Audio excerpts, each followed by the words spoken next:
여러분 안녕하세요. 정은입니다. 우리가 보통 재산 증식을 하는 방법 중에 하나로 요즘 가장 핫한 부동산 투자를 손꼽고는 있는데요.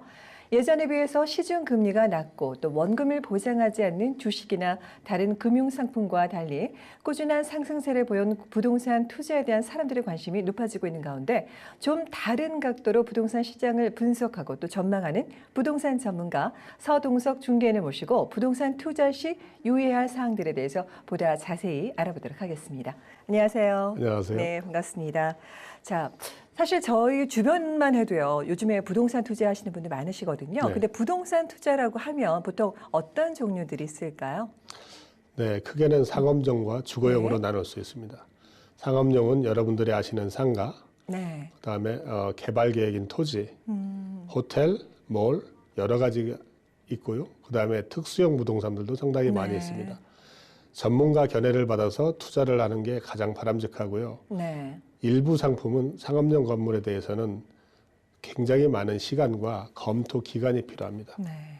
그리고 건축에 대해서나 아니면 조건에 대해서도 세일 앤 바이백, 세일 앤 리스백 여러 가지 용어가 사용되기 때문에 일반 분들이 접근하기는 좀 어렵고 네. 그 분야의 캐리어가 있는 좋은 전문가한테 조언을 받는다 그러면 기간을 충분히 두시면 좋은 투자가 될 수 있지만 개인적으로 판단하는 거는 좀 삼가하는 게 바람직하지 않나 생각됩니다. 상업용의 경우가 그렇다 네, 말씀이시죠? 그렇습니다. 네. 그리고 주거용 같은 경우는 네. 여러분들이 아시고 있는 콘도나 주택이 되겠습니다. 그런 건 대부분 여러분들께서 거래해 본 적이 있기 때문에 그것은 크게 어렵지는 않습니다. 다만 제가 권유해 드리는 것은 시장 분석을 항상 그 해당 분야나 그 지역만 볼 게 아니라 넓게 보셔가지고 비교 분석을 하시고 반드시 샘플링 조사를 하지 말고 전수 조사를 하시길 권합니다. 네. 근데 사실 저희들 그런 거 일반인들이 하기는 쉽지 않잖아요. 관심은 갖고 있다고 하더라도 거기까지는 사실은 들여다보지 않게 되거든요. 네. 네네. 사실 생각보다 쉽지 않은 일입니다. 네. 그래서 과거 자료와 현재 자료, 가격의 추이, 네. 그다음에 가격의 비교 사례, 건축물의 크기와 형태 이런 것을 좀 전문적으로 검토하기에는 아마 여러분들이 알고 계시는 리얼터 중에 한 분을 선정하셔서 그 자료를 받아보시는 게 바람직합니다. 네. 대부분 자료에는 여러분들이 읽지 못하는 행간의 자료들이 많이 포함되어 있기 때문에 그 자료를 충분히 설명을 들으시고 제가 강조해 드리는 것은 샘플 조사가 아니라 전수 조사를 받도록 하시는 겁니다. 네. 잘 알겠습니다. 네. 자, 그럼 먼저 저희가 이제 상업용에 대해서 얘기를 좀 해볼까 해요. 상업용 투자 중에서, 건물 중에서 아까 말씀하신 게 이제 상가 말씀하셨는데요. 네. 상가를 투자할 경우에는 저희가 어떤 점들을 주의해야 할까요? 상가가 보통 네. 잘 될 거라는 의미로 받아들이고 투자하시는 분들이 많습니다. 그렇죠. 제가 특정 건물을 지칭하진 않겠지만 영스트리트 선상에도 네. 많은 상가 투자의 실패 사례가 의외로 많습니다. 아, 그래요? 성공이 아니라 실패 사례요? 이면도로는 말할 것도 없고요. 네. 상가는 반드시 확인해야 될 게 그것이 초역세권이냐, 즉 교통이 아주 편리한 곳에 있어야 됩니다. 예를 들면 서브웨이에서 가까운 도보거리 네. 그런 것을 말씀드릴 수 있습니다. 두 번째는 유동인구가 반드시 많아야 됩니다. 그렇죠. 유동인구가 없으면 해당 건물의 손님조차 다 잡을 수가 없습니다. 아, 네. 세 번째는 그게 지역에 대해서 과개발되어 있는지를 반드시 확인해야 됩니다. 대부분의 실패 사례는 수요보다 너무 많은 상가가 집중되어 있어서 분양 이후에는 거의 비어있는 상가도 의외로 많습니다. 네, 그렇겠네요. 세 가지 다시 한번 말씀드리지만 과개발되어 있는지 그리고 초역세권인지 네. 유동인구가 많은지 그것이 세 가지 중에 한 가지도 확실하지 않은 면이 있다고 하면 상가 투자는 삼가하시는 것을 오히려 전문가들은 권하고 있습니다. 네. 알겠습니다. 그래서 말씀하신 것처럼 우리가 이제 상식적으로 생각을 해도 네. 유동인구라든지 이제 역세권 보통 저희가 한국에서도 그럴 때 가장 많이 염두에 두는 사항이 아닐까 싶습니다. 근데 이제 마지막으로 말씀하신 부분까지도 저희가 고려해서 상가 투자 시 좀 주의를 해야 할 것 같습니다.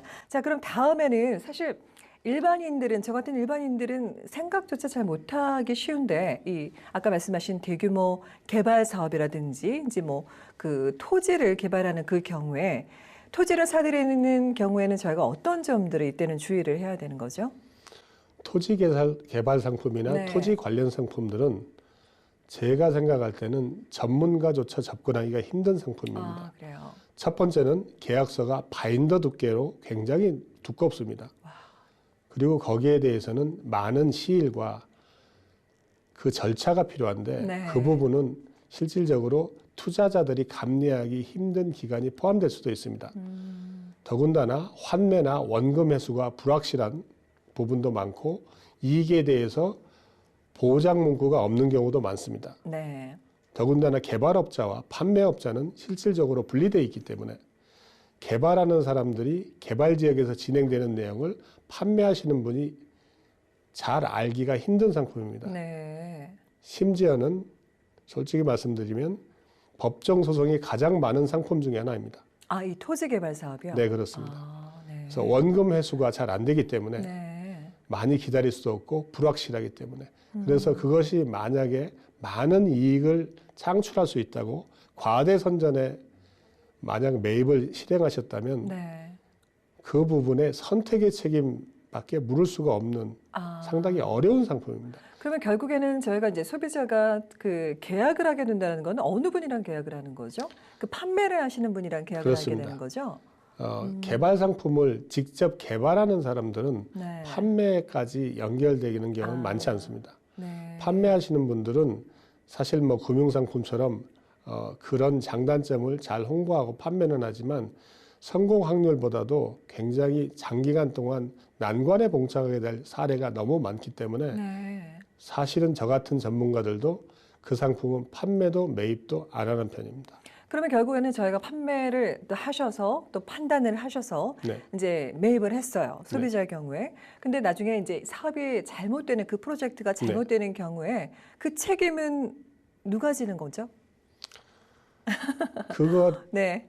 마찬가지입니다. 네. 이 계약서에 포함되어 있는 구절, 네네. 조항 이것을 잘 검토하셔야 되는데 왜냐하면 계약서에 있는 조항이 가장 우선시되기 때문입니다. 그렇죠. 계약서조차 잘 읽어보지 않거나 계약서를 간과했다가 하면 이미 위험이 내포되어 있는 겁니다. 네. 근데 아까 말씀하셨지만 사실 그 계약서라는 내용 자체가 막 거의 바인더에 가까운 두께라고 네. 하셨잖아요. 근데 그걸 일일이 리뷰하기가 사실 쉽지는 않겠어요. 네, 그렇습니다. 네. 자, 그러면 이제 다음에 요즘의 추세가 아닐까 싶어요. 많은 분들이 또 이 부분에 대해서 좀 투자를 하셨다고 저는 들었는데 그 브랜드 마케팅을 좀 앞세운 초고가 아주 럭셔리한 그런 그 콘도들을 사시는 분들이 참 많잖아요. 이 네. 경우는 어떤지 좀 설명을 해주시겠어요? 사실 건물과 투자는 밸류와 미래 가치에 대해서 심사숙고를 해야 됩니다. 네. 지금 흔히 T사나 S사로 표현되는 초고가 분양 건물들이 있는데 그런 것들은 사실은 시일이 지나면 그 치른 값보다는 밸류가 떨어지는 것들이 많습니다. 다만 내부에 호화 내장재를 많이 쓰고 네.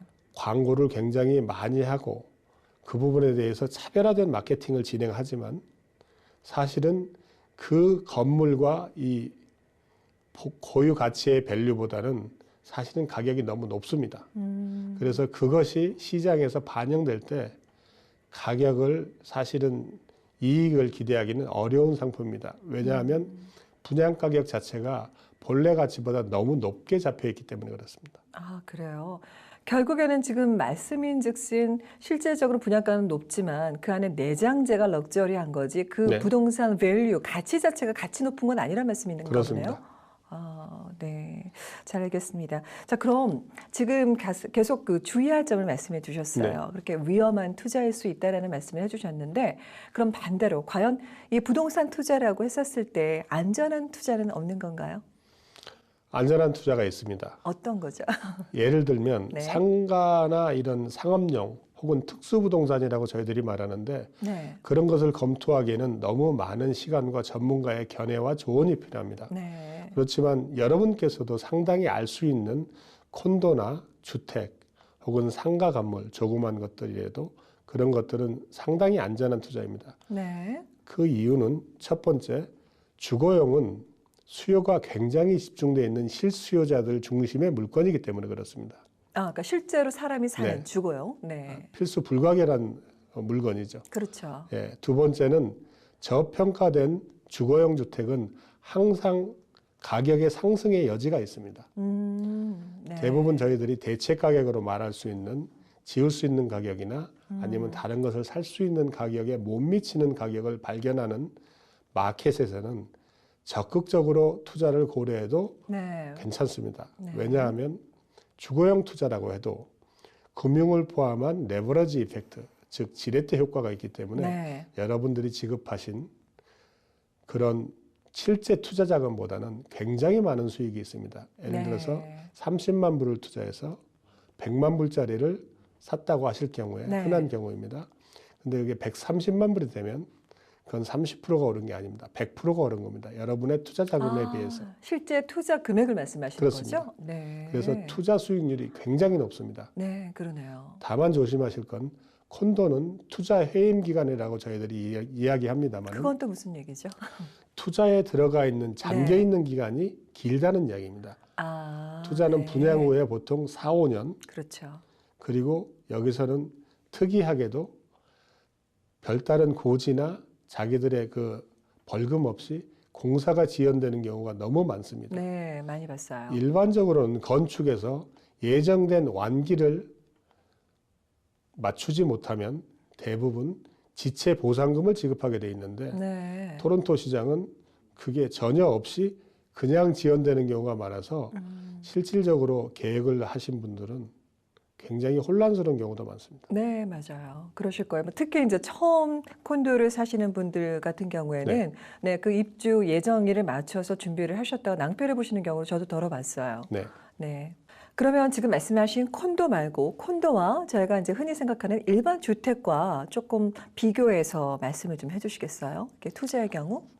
콘도의 장단점을 잠깐 언급해드리면 콘도는 적은 돈으로 네. 분양을 해뒀다가 심리적인 안정을 가져올 수 있는 젊은 분들한테는 요긴한 투자 상품이 될 수가 있습니다. 지금 이제 계속 말씀하신 게 투자의 경우를 말씀하시는 거죠. 그리고 네. 또 만약에 나중에 자기 집을 가질 때 조그만 집을 가지려면 아무래도 적은 금액으로 콘도를 갈 수밖에 없는 분들은 콘도를 잘 선택하시는 것도 하나의 방법입니다. 네.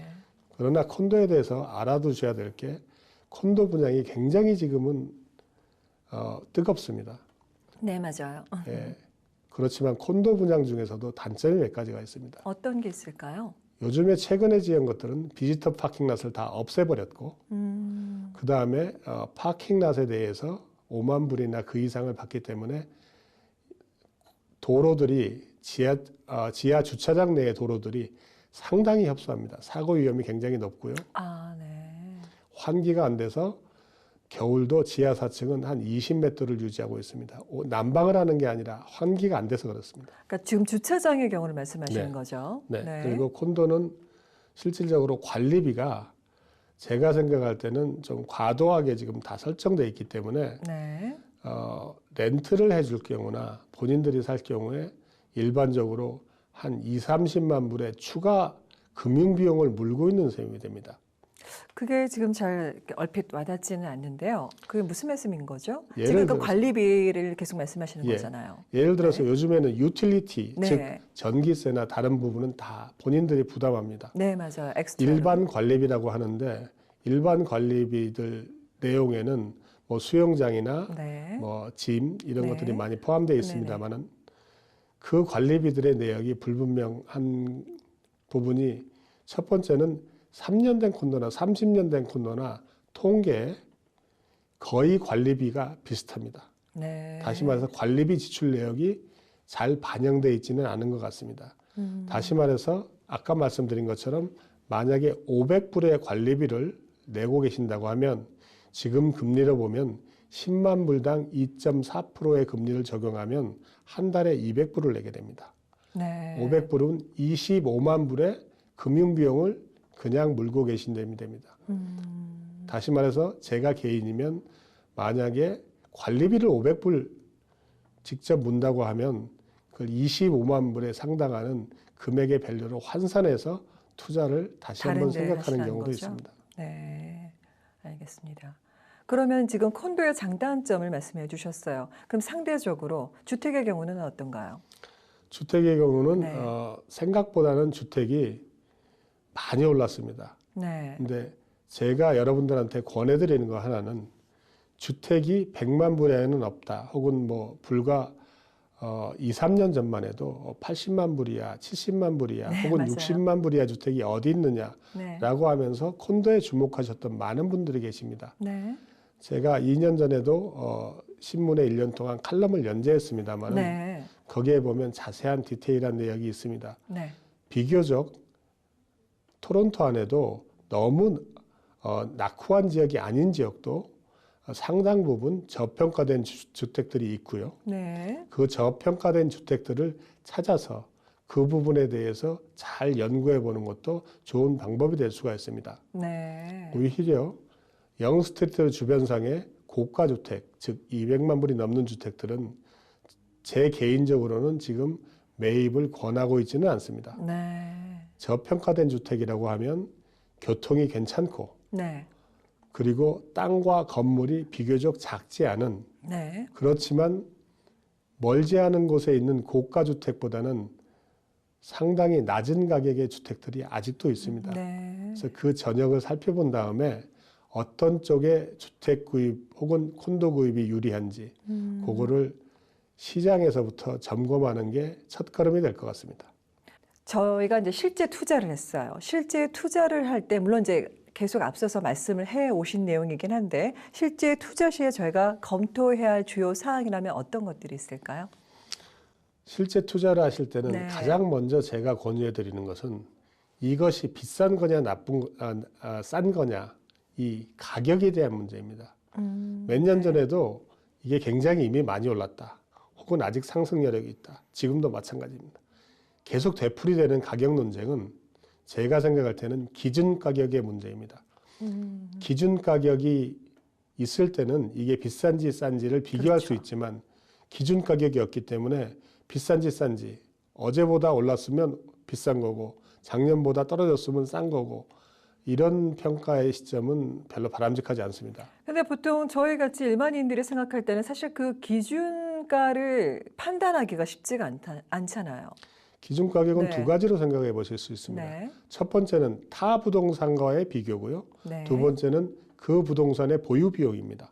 네. 타 부동산은 쉽게 말해서 만약에 노스욕 영앤 셰퍼드의 투베드룸이 75만 불이다라고 네. 했을 때 자기가 생각하는 더페린 앤 셰퍼드의 네.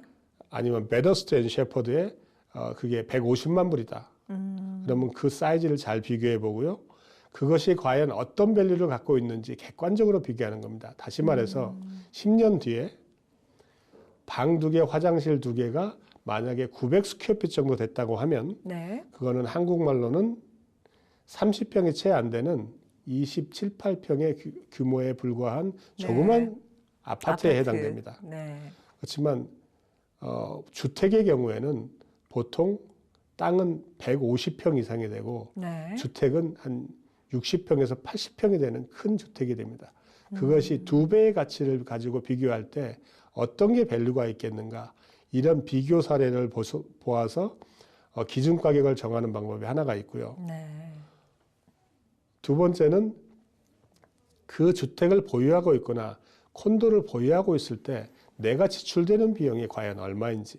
아, 실제로 보유하고 있을 네. 때를 말씀하시는 거죠? 콘도로 네. 말하면 예를 들어서 900스퀘어핏이 만약에 그 650불이 메인터넌스비로 메인터넌스비. 지출되고 네. 나머지 유틸리티로 지출되고 텍스로 몰게지 지출되고 있고. 네. 몰기지 있고 몰기지와 텍스는 똑같다고 생각을 하시면 사이즈별로 좀 다릅니다만 네. 비슷합니다. 네. 부동산 유형별로 사이즈별로 다릅니다만 그렇지만 관리비 같은 경우는 주택에는 없기 때문에 주택을 관리하는 것을 맡긴다고 해도 사실은 주택이 더 가격이 저렴합니다. 네. 보유 가격 대비 수익을 또 분석하셔야 되는데 수익은 렌트 해줬을 때 나한테 얼마나 들어오는지 총 수입에서 총 비용을 제외하면 순수입이 되는데 저희들이 이걸 Net Operating Income, NOI라고 표현합니다. NOI요? 네. 그게 뭐라고 말씀하셨죠? Net Operating Income. 실제 운용. 예, 네. 순 운용 운용 수익이 자금. 네네. 됩니다. 그래서 그런 걸로 평가해서 그 가격과 내가 지출하는 가격, 네. 이것을 잘 비교를 하시면 그게 조금은 더 보일 수 있습니다. 그 다음에 그렇겠네요. 가격의 추이, 급등 지역을 좀 피하는 게 좋고요. 네. 그 다음에 그 가격 대비 장기간으로 캐피탈 게인, 즉 추가 상승 여력이 있는지를 객관적으로 검토하시되 아까 제가 말했지만 전수조사를 하는 게 좋습니다. 네. 샘플 조사는 조사의 결과가 왜곡시키기도 쉽습니다. 네. 네, 사실 오늘 선생님께서 말씀하셨던 건 조금 다른, 좀 색다른 어떤 그 각도에서 바라다 본 그런 부동산 시장이 아니었을까 싶어요. 오늘 너무 말씀 감사하고요. 다음 시간에도 좋은 말씀 기대해 보도록 하겠습니다. 수고하셨습니다. 네, 감사합니다. 살다 보면 인생이 뜻대로 되지 않을 때가 많죠. 또 특히 요즘같이 노년 인구가 늘고 있는 추세엔 노후 자금을 마련을 위해서 부동산 투자를 하는 경우가 많은데요. 충분한 계획과 또 무리하지 않은 범위 내에서 성실히 노력하는 똑똑한 투자로 건강한 노후와 여유 있는 생활을 준비하시기 바라며 저는 여기서 인사드리겠습니다. 시청해 주신 여러분 고맙습니다. 본 프로그램은 메이크업 협찬 미라전, 헤어 협찬 김은한 헤어살롱 제공입니다.